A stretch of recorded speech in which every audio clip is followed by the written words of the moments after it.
Shalom Bapak Ibu Saudara yang terkasih, Jemaat GKPB Jemaat Surya Buana. Selamat malam, berjumpa kembali di dalam kebaktian rumah tangga di Jemaat ini. Pada hari ini Kamis 15 Juli 2021. Dan sebelum kita akan sama-sama membaca dan merenungkan kebenaran firman Tuhan, mari kita berdoa. Bapa dalam surga, kami mengucap syukur kalau pada malam hari ini setiap kami, anak-anak-Mu, hamba-hamba-Mu bisa bersatu kembali di dalam kebaktian rumah tangga di Jemaat Surya Buana ini Tuhan.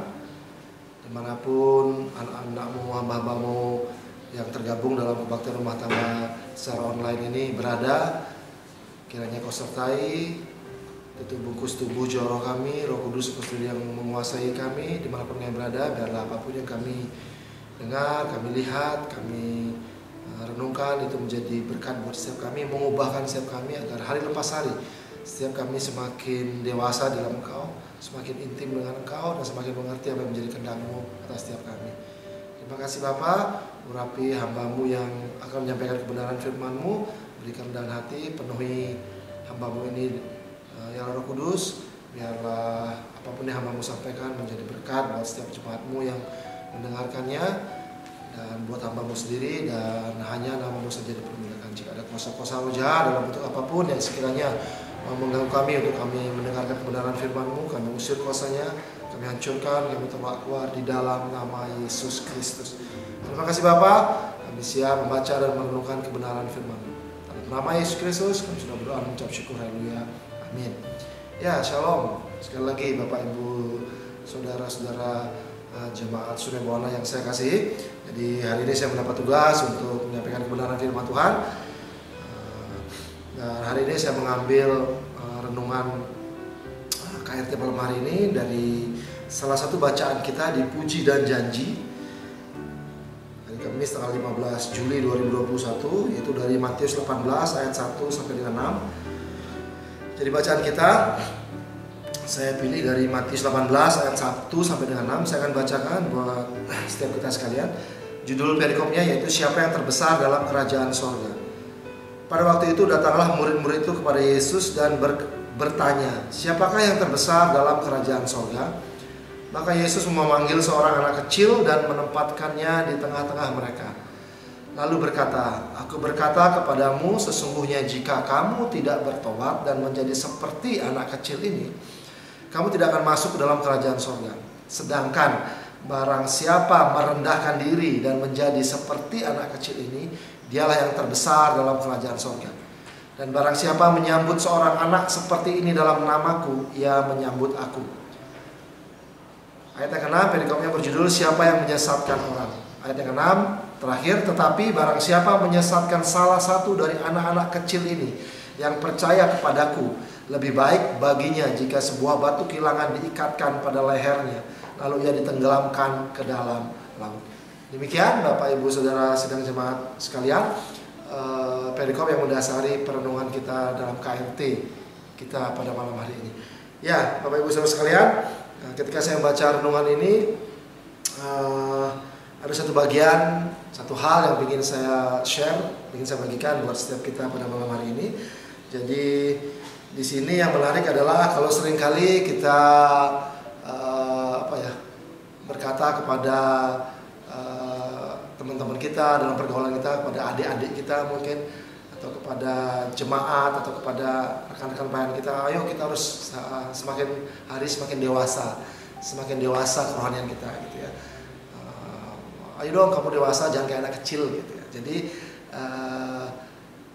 seringkali memang kita berharap dalam pergaulan kita kita bergaul, berinteraksi dengan orang-orang yang dewasa gitu. Bahkan kadang-kadang kita suka mangkal, marah gitu ya, kalau ada teman-teman mungkin supaya kita sedikit kena gesekan, dia ngambul bahasa Balinya, sedikit kena gesekan, dia marah, sedikit kena gesekan, dia baper gitu kalau bahasa gaul zaman sekarang gitu. Nah, sekali kita bilang, kamu kayak anak kecil aja, dewasa dong sedikit gitu. Tapi yang menarik adalah dalam perikop kita hari ini, justru Tuhan mengajar murid-muridnya melalui seorang anak kecil gitu.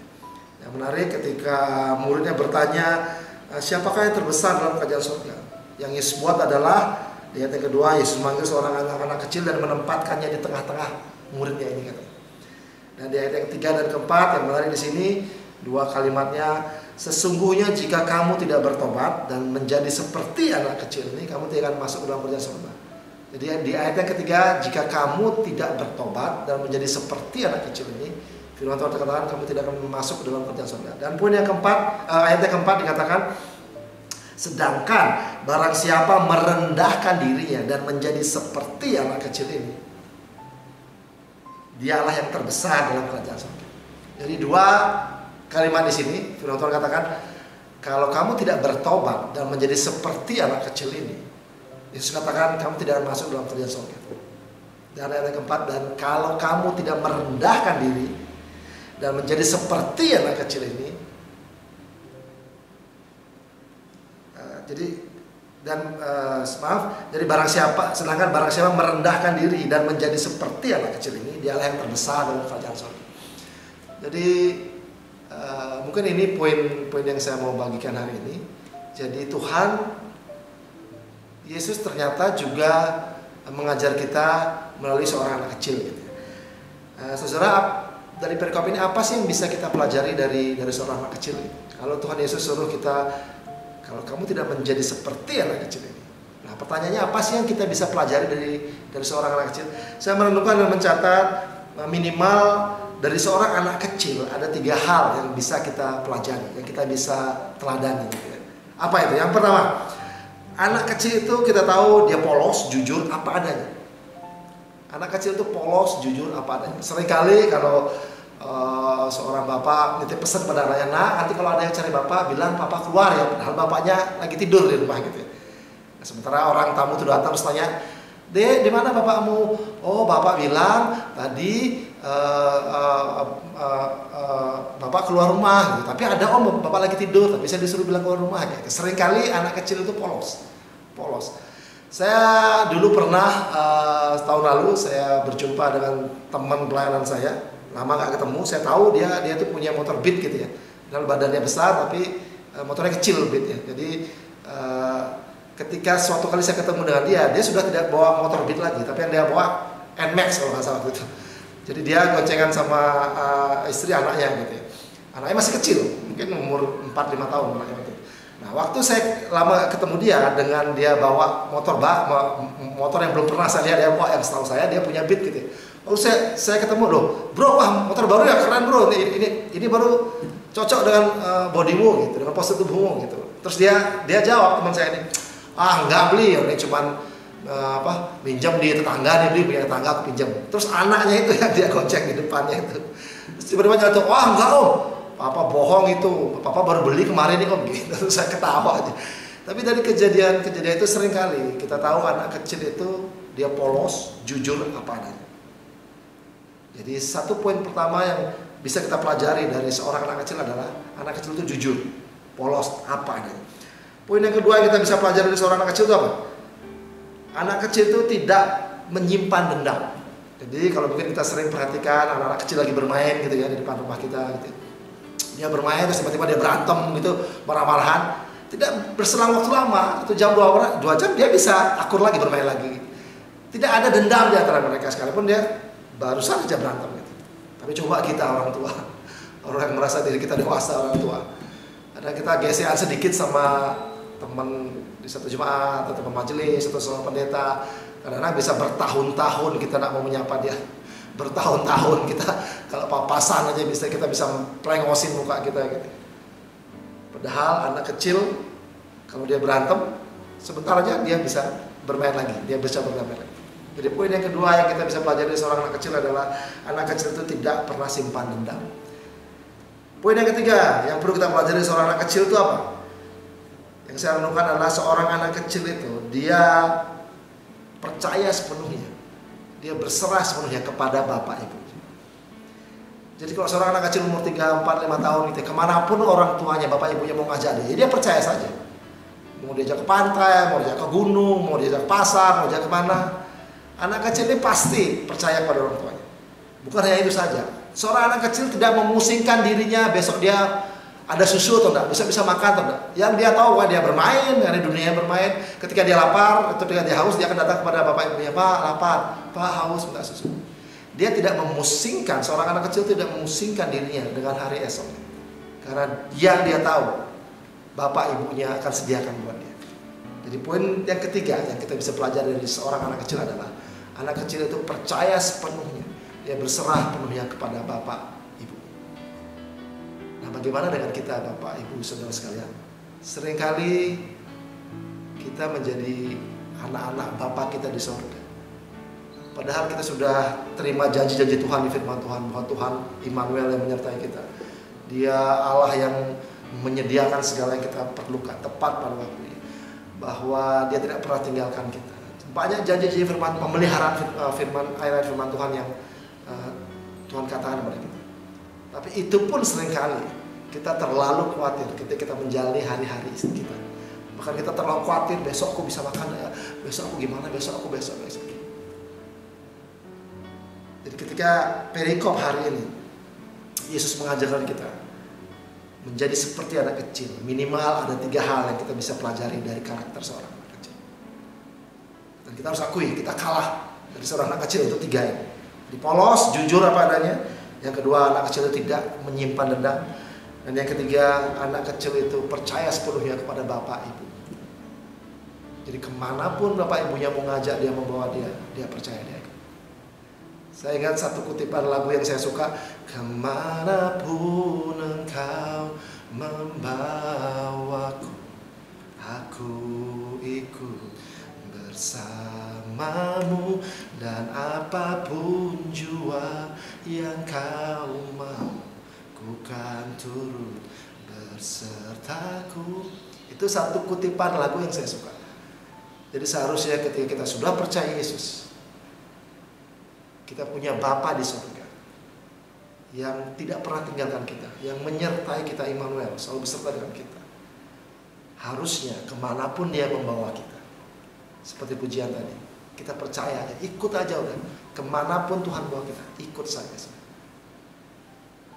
Jadi Bapak Ibu saudara sekalian, sekali lagi dari perikop ini, saya cuma mau stressing di sini saja. Kalau kamu tidak bertobat dan menjadi seperti anak kecil ini, kamu tidak akan masuk ke dalam kerajaan surga. Bertobat menjadi seperti anak kecil. Dan barang siapa yang merendahkan diri dan menjadi seperti anak kecil ini, dialah yang terbesar dalam kerajaan surga. Merendahkan diri, apa artinya? Sekalipun kita punya kedudukan tinggi, punya titel tinggi, punya harta melimpah, tapi firman Tuhan katakan, barang siapa yang merendahkan dirinya, dialah yang terbesar dalam kerajaan surga. Luar biasa. Luar biasa. Sekali lagi,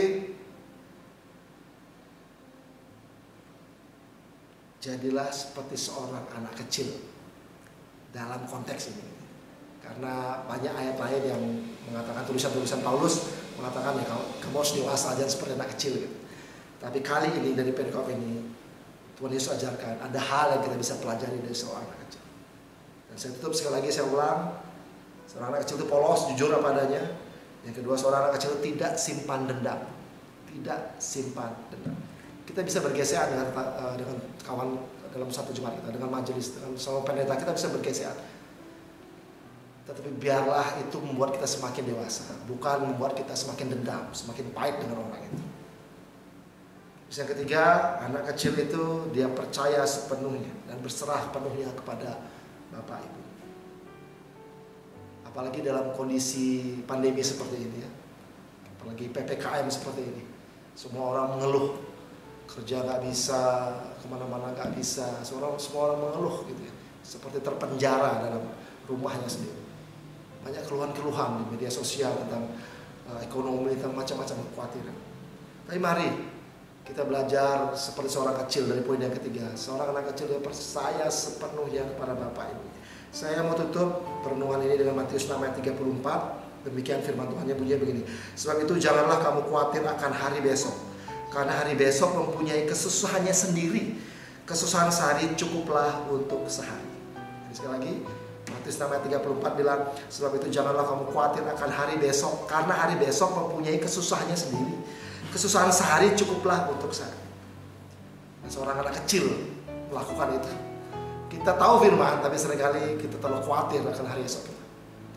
Dalam firman Tuhan katakan, jangan khawatir nak, jangan khawatir. Aku pelihara hidupmu, percaya aja kepada aku, percaya aja. Jangan khawatir. Tenanglah selama Yesus ada dalam hidupmu. Selama kamu bersandar penuh pada Bapamu di surga dan kamu percayalah, Dia akan pelihara hidup kita. Karena Dia setia, Dia tidak pernah meninggalkan perbuatan tangannya. Kalau Dia berjanji, Dia pasti tepat. Yang penting kita percaya. Demikian Bapak Ibu Saudara yang bisa saya bagikan dalam KRT kita pada malam hari ini. Mari kita mengakhirinya dengan doa. Mari kita berdoa. Bapa yang dalam surga, kami mengucap syukur untuk perlindungan firman yang boleh kami baca, kami renungkan bersama-sama pada malam hari ini. Engkau mengajar kami untuk menjadi seperti seorang anak kecil dalam perikop ini Tuhan. Bapa, ajar kami untuk selalu jujur, selalu polos, selalu apa adanya dalam menjalani kehidupan ini Tuhan. Ajar kami untuk tidak suka menyimpan dendam dalam kehidupan kami Tuhan. Karena itu Bapa, malam hari ini aku berdoa untuk setiap hamba-hambamu, anak-anakmu yang menyaksikan KRT ini. Kalau ada yang masih menyimpan dendam Tuhan, apapun alasannya, masih menyimpan dendam, di dalam nama Yesus Kristus, biarlah kasih-Mu yang memulihkan itu Tuhan. Biarlah mereka bisa melepaskan pengampunan itu kepada orang-orang yang sudah membuat mereka terluka. Karena Engkau mengajar kami untuk tidak menyimpan dendam seperti seorang anak kecil. Dan Bapak, kami mau seperti seorang anak kecil, bahwa kami mau percaya sepenuhnya, berserah sepenuhnya kepada Bapak Ibu kami Tuhan. Dan kami mau percaya sepenuhnya kepada Engkau, Bapa kami yang di surga. Engkau Allah kami. Seperti seorang anak kecil yang percaya sepenuhnya kepada Bapak Ibu, kami pun mau percaya sepenuhnya kepada Bapa. Kami percaya itu yang mau Kau ajarkan kepada kami Tuhan, melalui renungan firman pada malam hari ini. Bapak, aku berdoa untuk setiap anak-anakmu, jemaat Surya Buana dimanapun mereka berada saat ini, yang bergumul sakit penyakit, yang bergumul pergumulan berat, tentang pekerjaan, ekonomi, tentang keluarga, tentang sakit penyakit, apapun pergumulan anak-anakmu, hamba-hambamu di jemaat Surya Buana ini Bapak. Bapak, Engkau Allah yang mengerti, Engkau Allah yang peduli segala pergumulan permasalahan hidup mereka. Pada saat ini melalui KRT online ini, hamba-Mu berdoa Tuhan di dalam nama Yesus Kristus. Bapak pulihkan, Bapak jamah setiap anak-anak-Mu Tuhan yang bergumul apapun Tuhan. Aku percaya darah-Mu Yesus Kristus sanggup menyembuhkan, memulihkan. Aku percaya Tuhan, Engkau Allah yang sanggup melakukan segala perkara, lebih dari apa yang sanggup setiap kami pikirkan dan doakan. Bapak akan sediakan bagi kami. Dan kami percaya bagi-Mu tidak ada mustahil Tuhan. Karena itu di dalam nama Yesus Kristus aku berdoa setiap jemaat-Mu Surya Buana yang menyaksikan KRT malam hari ini Tuhan. Di dalam nama Yesus Kristus biarlah damai sejahtera, sukacita, kekuatan, penghiburan, ketenangan menguasai mereka saat ini Tuhan. Buat mereka semakin intim, semakin menikmati bahwa Engkau Allah yang hidup, Engkau Bapa yang hidup, Engkau Bapa yang baik atas kehidupan mereka. Terima kasih Bapak. Kamu berdoa juga untuk jemaat Surya Buana ini Tuhan. Kalau Engkau yang memulai jemaat ini ada, kami percaya Engkau yang menyertainya. Dan biarlah jemaat ini menjadi berkat bagi banyak orang. Melalui jemaat ini Engkau menarik banyak jiwa datang kepadamu. Kami rindu melihat setiap lutut berteduh, setiap lidah mengaku bahwa Engkau Yesus Tuhan Allah yang hidup. Karena itu Bapak, pakai setiap anak-anakmu, hamba-hambamu yang ada di jemaat Surya Buana ini, agar menjadi berkat buat banyak orang, menyaksikan bahwa Engkau Allah yang hidup, bahwa Engkau Yesus Tuhan Allah yang hidup. Terima kasih Bapak. Hamba-Mu selesai berbicara, menyampaikan kebenaran firman-Mu. Kalau ada yang hamba-Mu sampaikan salah, tidak berkenan, ampuni hamba Bapak, kuduskan dan sempurnakan semuanya. Terima kasih Bapak, terpujilah nama-Mu. Di dalam nama Yesus Kristus kami mengucap syukur untuk kebenaran firman-Mu dalam KRT kami pada malam hari ini. Haleluya. Amin. Tuhan berkati.